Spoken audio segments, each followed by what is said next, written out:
Existe um momento ímpar quando alguém joga Go pela primeira vez. A pessoa segura a pedra, olha para o tabuleiro e fica muito confusa. Bem-vindos ao Go no Pampa, o podcast onde tradição e estratégia se cruzam como linhas num tabuleiro de 19 por 19. É estranho, mas no Go não tem movimento óbvio. Não tem peão, que nem no campo. Não tem cavalo, o que é impensável para um gaúcho. Só tem um tabuleiro vazio e escolhas. E a cada escolha, uma mudança. Não só no tabuleiro, mas também na mente. Porque quando jogamos, o cérebro começa a fazer algo extremamente complexo. Ele começa a imaginar desdobramentos e futuros. O que há no fim dos corredores e quando hemos de retornar ao pago? Essa pequena ação, colocar uma pedra, inicia uma cadeia de decisões, percepções e intuições que podem durar horas. E será que nesse mistério não existe algo a descobrir? Como o que exatamente acontece dentro do nosso cérebro quando jogamos Go? Será que esse jogo milenar realmente muda a maneira como nós pensamos? Ou será que isso é apenas uma bela história que os jogadores gostam de contar? Hoje, vamos explorar essa e outras perguntas. E para isso, vamos viajar por laboratórios de neurociência, escolas na Ásia, cérebros escaneados por máquinas gigantes e um jogo que existe há mais de 4.000 anos. Cevou o teu mate? Empezamos.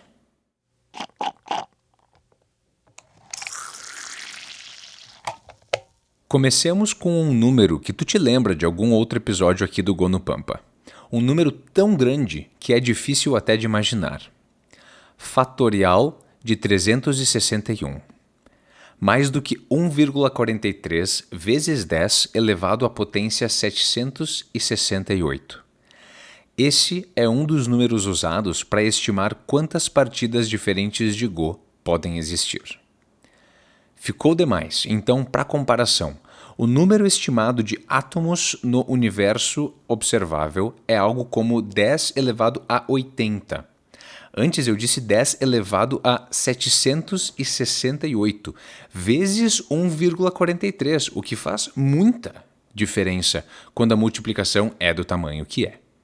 Ou seja, existem muito mais possíveis partidas de Go do que átomos no universo. Tu já imaginou?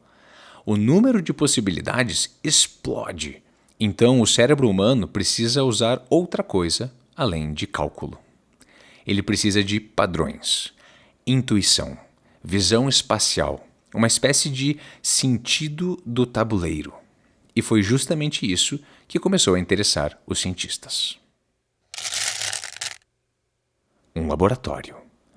Luzes frias. Uma máquina gigantesca de ressonância magnética. Dentro dela, um jogador de Go. Ele não pode mover a cabeça, mas precisa olhar para posições do tabuleiro e decidir jogadas. Enquanto isso, a máquina observa o cérebro em funcionamento, mapeando seus impulsos. Várias regiões do cérebro começam a se ativar simultaneamente. Áreas relacionadas à atenção, memória, visualização espacial, planejamento, imaginação, resolução de problemas e escute, que interessante. Quando compararam jogadores de Go com jogadores de xadrez, os cientistas perceberam uma diferença curiosa. O Go ativava mais fortemente regiões do hemisfério direito do cérebro, que está associado à percepção global, criatividade e intuição. Ou seja, o Go parece ser menos um jogo de cálculo puro e mais um jogo de percepção. Um jogo onde o cérebro tenta sentir a forma da posição. Como um músico sente a harmonia de um acorde ou de uma progressão de acordes. A comunidade científica começou a se perguntar o que aconteceria se comparássemos cérebros de jogadores iniciantes com cérebros de jogadores experientes, e foi encontrado que jogadores experientes apresentavam mais matéria cinzenta em áreas relacionadas ao sistema de recompensa e maior conectividade entre regiões de decisão e controle emocional. Isso sugere algo interessante. Isso sugere que o cérebro parece se adaptar aos desafios que enfrenta regularmente, assim como músculos se adaptam ao treino. O pensamento estratégico pode literalmente moldar o cérebro.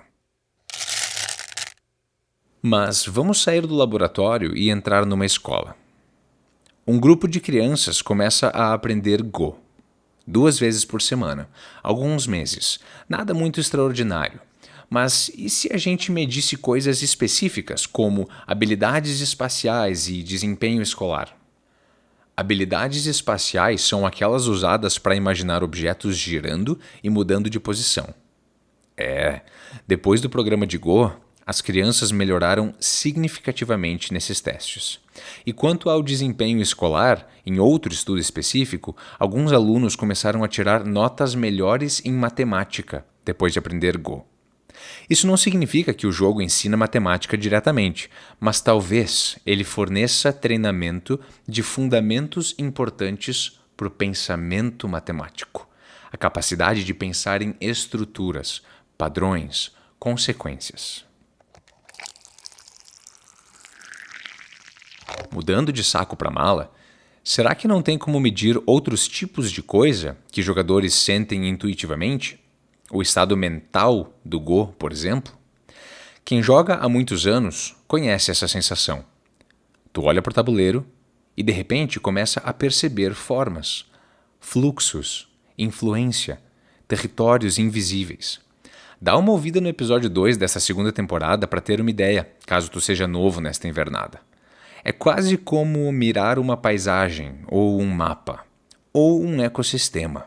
E talvez seja por isso que alguns pesquisadores dizem que o Go treina um tipo específico de pensamento, o pensamento holístico.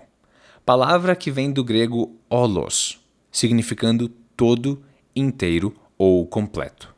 A capacidade de perceber sistemas inteiros ao mesmo tempo. Outros estudos, analisando os efeitos psicológicos do Baduk, notaram que crianças que estudavam o jogo mostraram melhorias em faculdades como atenção, persistência, confiança e capacidade de decisão. E isso faz sentido, porque o Go ensina que tu pode jogar a melhor partida da tua vida e ainda assim perder. E mesmo assim, precisa continuar jogando, continuar pensando, continuar tentando. É um jogo que treina algo raro no mundo moderno: paciência. Tangente à área da saúde, pesquisadores testaram o Go como atividade terapêutica, convidando crianças com TDAH a participar de programas intensivos de Go.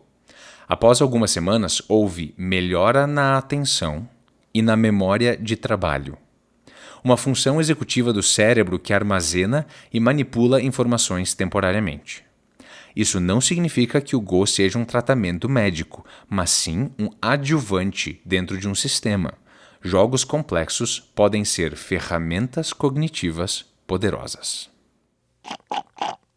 Uma vez mais, imaginemos uma sala silenciosa em um centro comunitário no Japão. A luz dourada do poente entra pela janela e em volta de uma mesa estão sentados 4 senhores. Todos têm mais de 70 anos, cada um ombreando suas dificuldades. Alguns passaram a vida inteira trabalhando, outros talvez tenham perdido amigos, companheiros, ou talvez até parte da memória. Mas neste momento só existe um conjunto de jogo comum no centro da mesa. Esses anciãos começam a prosear, discutem a posição, riem quando alguém comete um erro, se indicam para cima e para baixo. Parece apenas um jogo. Por detrás de cenas como essa, pesquisadores perceberam que atividades como o Go geram algo inestimável para pessoas mais velhas.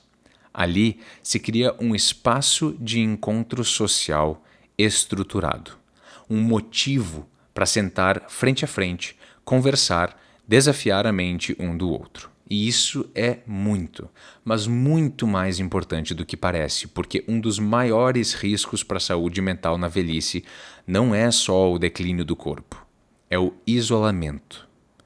Quando atividades com jogos estratégicos são introduzidas em centros de convivência, os estudos mostram que níveis de solidão diminuem, a satisfação com a vida e a gana de viver aumenta, e as pessoas voltam a ter um compromisso social regular, a base da experiência humana. Em estudos clínicos onde pesquisadores acompanharam idosos com risco de declínio cognitivo ou já com presença de Alzheimer e que passaram a jogar Baduk regularmente, mediu-se redução significativa de depressão e de ansiedade, além de melhorias na percepção geral de qualidade de vida. Em outras palavras, um jogo de regras simples que esconde profundezas insondáveis parecia ajudar as pessoas a recuperar estabilidade emocional. Também foram analisados os cérebros de idosos que participavam de programas de Go e foram descobertas mudanças biológicas mensuráveis. Por exemplo, um aumento de uma proteína chamada BDNF, que significa fator neurotrófico derivado do cérebro. Fatores neurotróficos são proteínas que atuam como guardiões do sistema nervoso, promovendo a sobrevivência, crescimento, diferenciação e plasticidade dos neurônios. A proteína BDNF é extremamente importante porque ela, tal qual a Terra que se adapta às estações e renova sua força, é praticamente um adubo que fortalece conexões sinápticas, melhora a memória e a neuroplasticidade. Neuroplasticidade é a capacidade do cérebro de se adaptar, reconfigurar e criar novas conexões, assim como o solo bem nutrido faz brotar pastagens mais viçosas e resistentes. Níveis mais altos de BDNF estão associados a melhor humor e menor progressão de doenças neurodegenerativas. Além disso tudo, mais uma vez viu-se o aumento da atividade em áreas relacionadas à memória e ao aprendizado estratégico. Nosso cérebro, literalmente, reage ao jogo.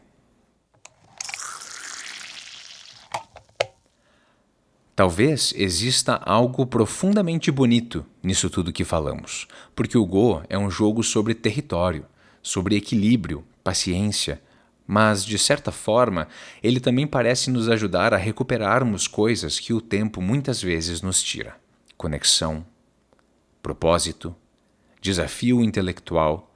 E talvez seja por isso que, assim como nossas paisagens austrais, esse jogo sobreviveu por milhares de anos. Porque ele não apenas entretém. Ele cria um pequeno ecossistema, pessoas reunidas ao redor de um problema comum, tentando entender o mundo, uma pedra de cada vez. Ainda existem muitas perguntas abertas. Talvez pessoas inteligentes simplesmente sejam mais atraídas pelo Go, viciando as pesquisas.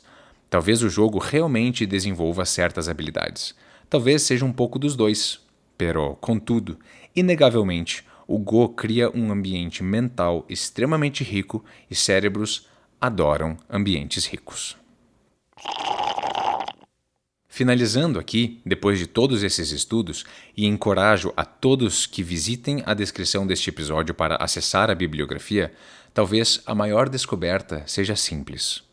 O Baduk é um jogo que nos ensina a pensar em possibilidades. Cada pedra abre futuros. Cada decisão muda o equilíbrio do sistema. E, aos poucos, o jogador aprende a pensar não apenas no próximo movimento, mas no campo inteiro de possibilidades e consequências. Talvez seja por isso que tantos filósofos, matemáticos e artistas se apaixonaram e continuam se apaixonando pelo jogo. Porque o Go não é apenas um jogo. É uma forma de olhar para problemas. Agora quero te ouvir. Tu sente que o Go mudou a forma como tu pensa? Escreve nos comentários ou manda pra gente no Instagram, @clubepampago.